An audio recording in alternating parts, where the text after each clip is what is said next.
کچھ ہمارے genetic element یا جسے موروثی عناصر کہہ سکتے ہیں کہ جسے کہتے ہیں کہ جی ایک خاندان سے یا ایک لڑی سے دوسری لڑی تک بیماری جاتی ہے. یہ ایز سچ کوئی موروثی نہیں ہے، مگر ایک خاندان کے اندر اس کا جو کولیجن ہے یا اس کا جو ٹیشو ہے کارٹیج کا یا جوڑوں کا وہ صحیح نہیں ہوتا، وہ جلدی شکست ریخت کا شکار ہو جاتا ہے. یہ ایک خاص قسم کے بیماریاں ہوتی ہیں یا ایک قسم کے کارٹیج یا اس کے جو کولیجن فائبر ہیں وہ صحیح نہیں ہوتے کچھ خاندانوں میں، جس کی وجہ سے ان کی شکست و ریخت بڑی جلدی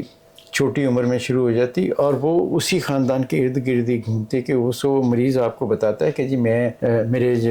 ارد گرد رشتہ دار ہیں انہیں چی بڑی چھوٹی عمر سے جوڑ خراب ہو گئے.